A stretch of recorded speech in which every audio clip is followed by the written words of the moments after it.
morning everyone, my name is Henrik Bustamante, your Tinderong Viajero. In the past few months, I've been traveling to different places within Bicol region, and recently, I've just realized that I've been appreciating different tourist destinations within Camarines Norte.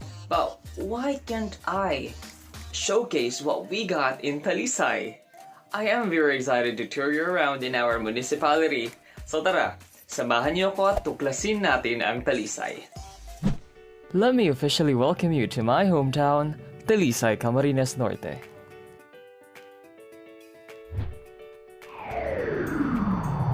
Talisay is one of the municipalities of the province of Camarines Norte in Bicol region.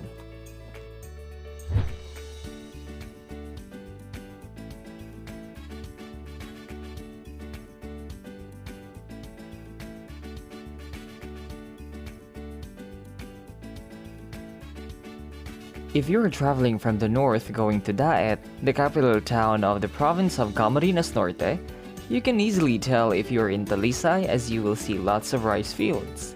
Some even call our town as Palayan or Paruyan, derived from the Bicol word Paruy, which means rice grain. Rice farming is the main agricultural activity in our town. This is exactly the reason why we celebrate Paruyan Festival, to showcase not just our primary product, but also our cultural heritage.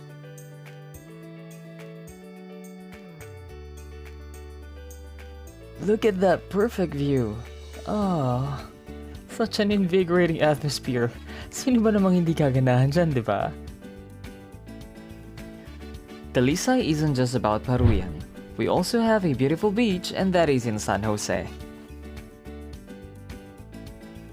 Another well-known place in Talisay is San Jose Beach along Cory Aquino Boulevard.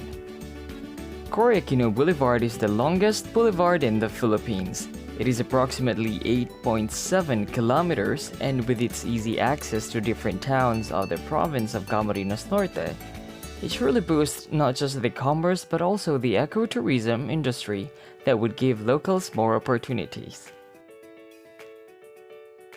If you love to travel, this is definitely one of the must visit places on your checklist, and I can guarantee you that you'll surely enjoy your road trip here with its picturesque view and calming environment. In San Jose, you can go jogging, biking, or do any of your sports activities. If you want to go swimming, it wouldn't be a problem. And the good thing about this is, it doesn't have an entrance fee. San ka pa?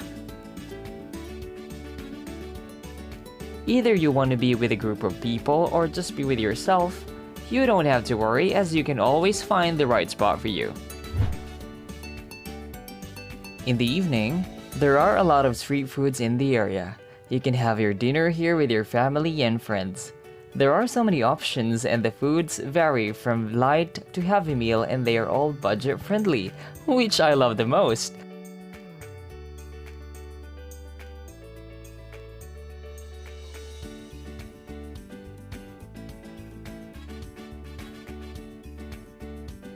After you ordered, you can sit on the seawall and be mesmerized with the beach view at night. Perfect spot para sa date niyong dalawa. Nag-enjoy ka na? Nakatipid ka pa. Tipid tips, di ba?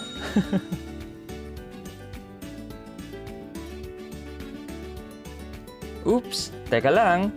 Tourism of Talisay doesn't just end there, as we always have more to offer.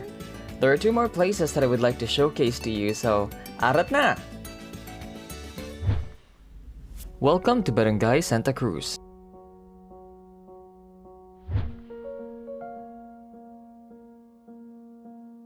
The dam site in Santa Cruz was built in 1952. This supports and controls the water going to different rice fields in different barangays of Talisay Camarines Norte. When I visited this place, I became too emotional as I remembered my childhood days. Kids in 90s with this field? I am sure na mag-e-enjoy ka. Kahit walang cellphone, lahat sinulid sapat na. Walang online game, pero sa patintero at habulan masaya ka na. Yung ginagawa mong swimming pool ang irrigation at ilog, kasama ang barkada. Yung tadhana yung dalawa ng gusto mo, sa flames mo inaasa. At pag marriage ang lumabas, nako, ihanda na ang love letter at ang pangliligaw ay magsisimula na. Suportado ka ba ng tropa? Ay, ang sarap balikan ng ating kabataan. Our next destination for today, San Nicolas. Pack up na! And while traveling, hayaan niyong kantahan ko kayo.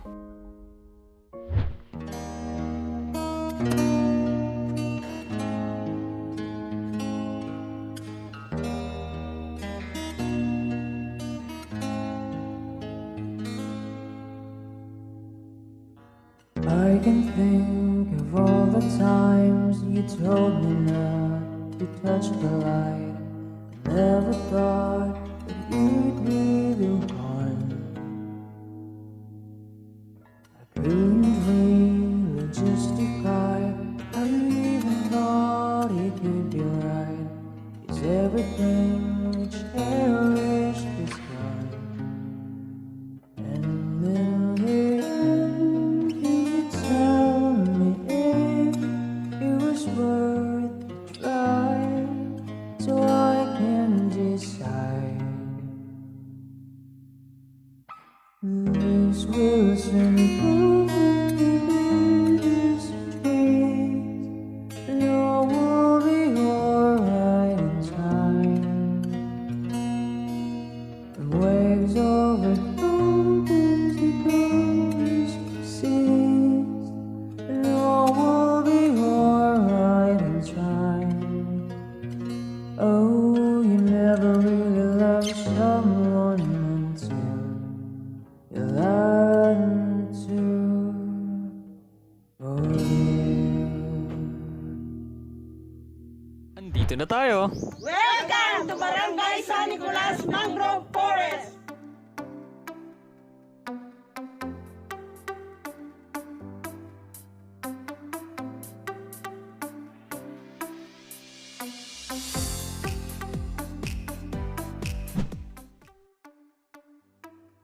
Our first activity in San Nicolas is to get Tuhoy in Mangrove Forest. It's my first time and I am very excited. Tara, let's! Ito na, naglalakad na kayo papuntang Bakawan. Ay.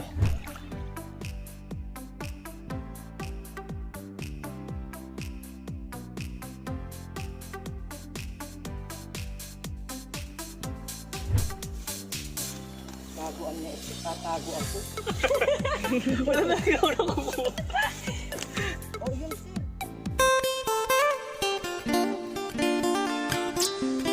Yee, si ate oh!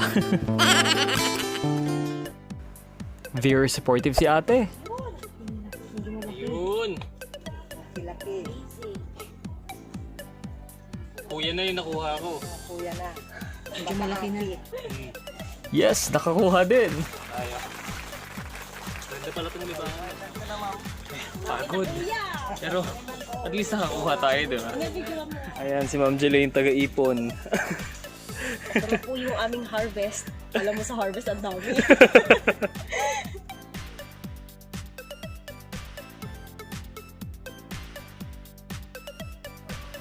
We are done with our Tuhoy harvesting. Prepare naman for our next activity, kayaking. Tamang-tama, hindi masyadong mainit. But before that, here's another variant of clam. They call these as ngok-ngok. Ate ganda, tingin ka naman. Yeah! It's kayaking time! That's one of the good things about this place. It's not just about the river and the beautiful people. There are lots of activities that you can do and it's spacious enough. Napakakalmado pa ng tubig and your guide is always there to assist you. Kaya siguradong safe na safe ka. So what are you waiting for? Tara, sakay na! You can use kayak or you can take this boat as an alternative. Either way, you'll definitely enjoy. Pack up na! We got the main ingredient and that's Tuhoy. Time for us to make our lunch meal and there is another beautiful lady who will be helping us to prepare our foods. Are you ready? Your experience in San Nicolas would be incomplete without tasting their local foods. Kaya samahan niyo ako. Let's watch Ate Mards, our head chef, who will be helping us with the food preparation. Papakita ko po sa inyo kung paano magluto ng sizzling sisig tuhoy. Ang una nating ingredients ay kailangan po natin ng tuhoy, onion, saka garlic, pepper, salt, soy sauce, yung sili po, ang kalamansi, yung buttercup, yung mayonnaise. Tara, luto na tayo ng ating sizzling sisig. Una po natin gagawin, lalagay natin yung ating buttercup. Kapag dissolve na siya, lalagay na po natin ang ating pre-prepare na ating tuhoy. Haluin lang natin para maging crispy siya. Lagyan natin siya ng white onion. Lagyan natin ng unting seasoning. Pwede natin lagyan ng unting paminta. Karamihan, gusto nila sa sisig ay meron tayong egg. Lagyan natin siya ng paborito ng mga Bicolana, ang sili. Pwede na natin siyang hanguin. Finished product natin, kailangan natin siyang lagyan ng mansi. Ito na ang ating sizzling sisig tuhoy. Yung iba kasi, okay na sa timpla ng ganito. Yung iba naman kasi, kailangan pa nating lagyan ng mayonnaise para abot suot yung sarap na gawa nating sisig tuhoy. Okay.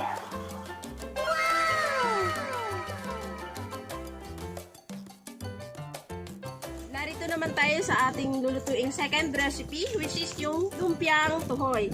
Kailangan po natin dito yung natural ingredient natin na tuhoy, carrots, patatas, asin, sibuyas, bawang, then yung paminta natin. Kapag babalot po, mas madali lang. Para maging masarap po, syempre, kailangan natin siyang balutin na hindi masyadong mainit. Ayan. Kailangan po sa pagbabalot ng ating Shanghai, hindi po siya gaanong malaki para hindi siya masyadong nakakasawa pag kinain. Kahit ganito na po yung finished product natin, yan na po yung pinakamasarap na bite. Siyempre, kapag may lumpia tayo, hindi mawawala ang ating pinakamasarap na sausawan. Yan. Sa mga Bicolano, hindi po mawawala ang ating natural na sili. Wow, mukhang masarap. Nagugutom na ako. Mukhang mapapakanin akong marami ngayon ah. Before kumain, pray muna tayo.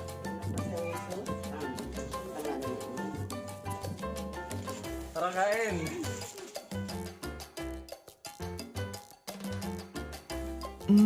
Super sarap. Sulit na sulit ang paghihintay. Nag-enjoy ka na, nabusog ka pa.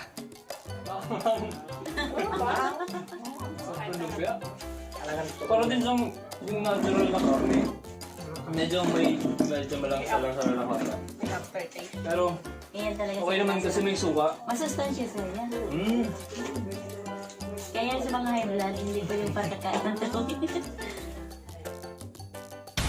Aha! Pangilan mo na to, Monique. Dinadaan mo ako sa kwento, ah. Next activity, Nipa basket making. Let's do this sa kanilang floating cottage. Tara!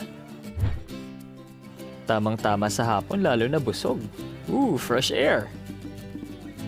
The locals normally use this as a container when harvesting tuhoy. Go green sila dito.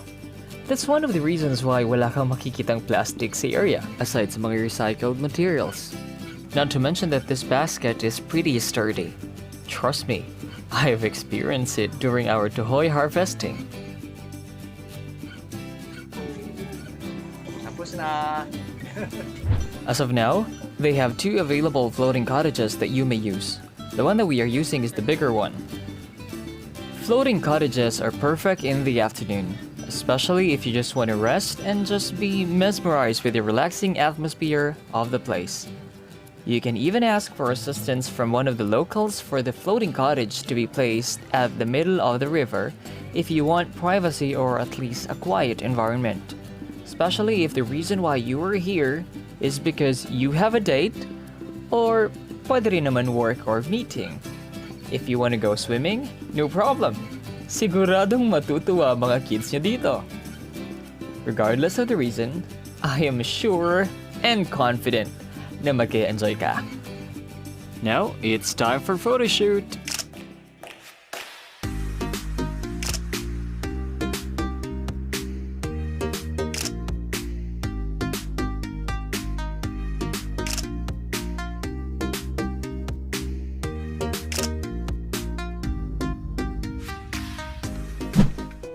After all the activities that I've been through today, super nakakapagod. But that's okay. Sulit na sulit naman eh. My personal experience is totally beyond my expectation. The people in San Nicolas have given us a warm welcome. They are so generous, kind, and always smiling, which I love the most. Before leaving, the children of San Nicolas prepared an intermission number for us. They are so adorable, lively, and welcoming, and it's really good that they are all playing outside and have physical activities.